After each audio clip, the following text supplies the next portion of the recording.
दोस्तों, यदि आज हमारे पास साधारण सी दिखने वाली घड़ी नहीं होती तो आज के इस आधुनिक समय में भी हमारा जीवन बहुत ही मुश्किलों से भरा होता।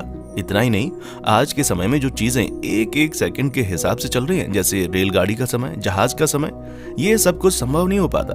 कुल मिलाकर अगर कहा जाए तो आज के समय में घड़ी के बिना जीवन का आधुनिकरण संभव ही नहीं था। लेकिन क्या आप जानते हैं कि इतने महत्वपूर्ण यंत्र घड़ी का आविष्कार किसने, कब, कहां और कैसे किया? अगर नहीं तो बने रहिए इस वीडियो में प्राचीन काल से लेकर आज तक घड़ी के आविष्कार का दिलचस्प इतिहास जानने के लिए। दोस्तों, आपको बता दें कि इस वीडियो को बनाने में हमें बहुत समय लगा है और शायद ही ऐसी कंप्लीट जानकारी आपको किसी और YouTube चैनल पर मिले। इसलिए आपसे गुजारिश है कि वीडियो को लाइक करें और चैनल को सब्सक्राइब करके इसे अपने दोस्तों के साथ भी शेयर जरूर करें। चलिए शुरू करते हैं। आपको बता दें कि वर्तमान समय में इस्तेमाल की जाने वाली घड़ी का एक बार में आविष्कार नहीं हुआ था। किसी ने पहले घंटे वाली सुई बनाई तो किसी ने मिनट वाली सुई। इस प्रकार विश्व में घड़ी का विकास कई चरणों में हुआ था। आज की दुनिया में हम सब लोग घड़ी की सुइयों की नोक पर दौड़ते हैं, अर्थात सभी लोग समय के हिसाब से जागते हैं, ऑफिस जाते हैं, लंच करते हैं और सोते हैं। ऐसे में सवाल उठता है कि उस समय के लोग अपनी दिनचर्या को कैसे चलाते होंगे जब घड़ी नहीं हुआ करती थी। आपको बता दें कि इतिहासकारों को इसका ज्ञान नहीं है कि जिस तरह समय के पल पल का हिसाब आज घड़ी रखती है, वो घड़ी के बनने के पहले मापा कैसे जाता था। लेकिन इतना जरूर है कि इंसान को जब से समय को समझने का एहसास हुआ, तब से वे लोग शायद पहली बार घड़ी को सूरज के उगने और डूबने में ज्ञात करते होंगे। और प्रागैतिहासिक काल में कई दशकों तक मनुष्य यूं ही अपना काम करता रहा होगा। इंसान रात और दिन के समय का आभास करता रहा होगा और अनुमान लगाता रहा होगा कि अब दिन के या रात का पहला पहर खत्म हो गया है और दूसरा शुरू होने वाला है। फिर जैसे जैसे इंसानों में बुद्धि का विकास हुआ, समय को मापने की उसकी जिज्ञासा और बढ़ती चली गई, जिसके चलते लोग सूरज की दिशा को देखकर ही समय का अनुमान लगाना शुरू कर देते थे। ऐसी विधि का प्रचलन प्राचीन काल से होता आ रहा है, जिसमें आकाश में सूर्य के घूमने के कारण किसी पत्थर या लोहे के स्थिर टुकड़े की परछाई की गति में होने वाले बदलाव के द्वारा समय का अनुमान निकाला जाता था। सूर्य घड़ी देखकर समय का लगभग अनुमान लग जाता था, लेकिन ये घड़ी उस समय काम नहीं कर पाती थी जब बादल होते थे। इसका इस्तेमाल प्राचीन मिस्र की सभ्यता में किया जाता था। ये भी कहा जाता है कि सूर्य घड़ी वैज्ञानिक रूप से समय की गणना करने वाला पहला आविष्कार था। हालांकि इसमें कुछ कमियां थीं, जिसके लिए फिर दूसरा साधन ढूंढने की जरूरत महसूस हुई। और इसी जरूरत के चलते कई सदी के बाद समय जानने के लिए जल घड़ी का आविष्कार हुआ था, जो कि चीनी और भारतीय लोगों द्वारा आज से लगभग 3000 वर्ष पहले बनाया गया था। भारत में बनी घड़ी को घटिका यंत्र कहा जाता था। हालांकि समय के साथ ये विधि मिस्रियों, यूनानियों एवं रोमनों को भी मालूम हो गई। जल घड़ी में 2 पात्रों का प्रयोग होता था। एक पात्र में पानी भर दिया जाता था और उसकी तली में छेद कर दिया जाता था। उसमें से थोड़ा थोड़ा जल नियंत्रित बूंदों के रूप में नीचे रखे हुए दूसरे पात्र में गिरता रहता था। इस पात्र में इकट्ठा हुए जल की मात्रा नापकर समय का अनुमान किया जाता था। बाद में कई देशों में पानी के स्थान पर बालू का प्रयोग किया जाने लगा। हाइड्रोलिक घड़ियों का आविष्कार। आपको बता दें कि ईसा से 3 सदी पहले यूनान के रहने वाले आर्किमिडीज ने बोवायंट फोर्स की खोज कर ली थी, जिसके बाद उन्होंने हाइड्रोलिक घड़ी का आविष्कार किया था। उन्होंने पानी में एक तैरने वाला इंडिकेटर डाल दिया था और बर्तन के साथ 1 मीटर लगा दिया था। फिर जैसे जैसे पानी की बूंदों से बर्तन में पानी बढ़ता गया, तो मीटर के जरिए समय का पता लग जाता था। फिर इस सदी में सेबेस्टियन नाम के एक वैज्ञानिक ने पानी के जरिए ही एक घड़ी बनाई। उन्होंने एक चाबीदार घड़ी को तैरने वाले धातु पर लगाकर किसी बर्तन में डाल दिया और फिर उस छड़ के चाबी को एक चाबीदार पहिए से जोड़ दिया, जो कि पहले से ही कुछ अंकों को दर्शाती थी। फिर जैसे जैसे पानी की एक एक बूंद गिरती गई, वो छड़ को ऊपर उठाती गई, जिससे पहिया धीरे धीरे घूमता और इस तरह समय का पता लगाया जाता था।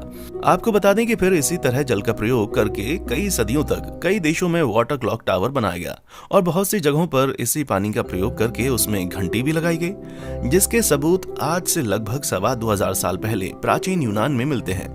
यूनान यानी ग्रीस में पानी से चलने वाली अलार्म घड़ियां बनाई गई थीं, जिसमें पानी के गिरते स्तर के साथ तय समय बाद घंटी बज जाती थी।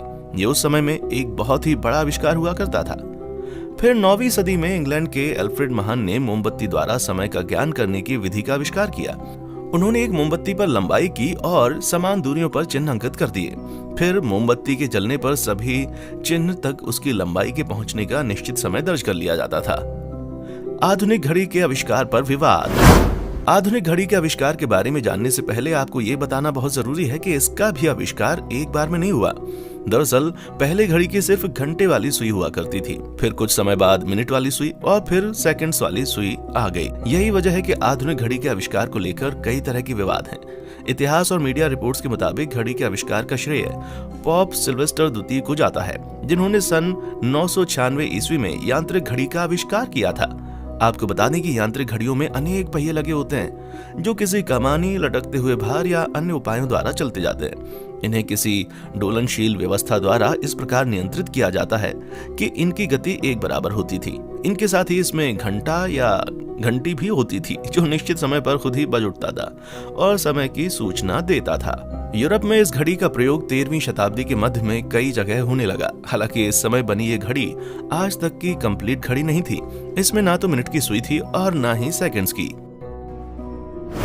यांत्रिक घड़ियों का आविष्कार। आपको बता दें कि इतिहासकारों के मुताबिक सन 1300 में हेनरी डी विक ने चक्री डायल तथा घंटों से निर्देश देने वाली पहली घड़ी बनाई थी, जिसमें भी मिनट और सेकंड की सुई नहीं थी। आजकल की यांत्रिक घड़ियों को इसी श्रृंखला की संशोधित कड़ियां माना जाता है।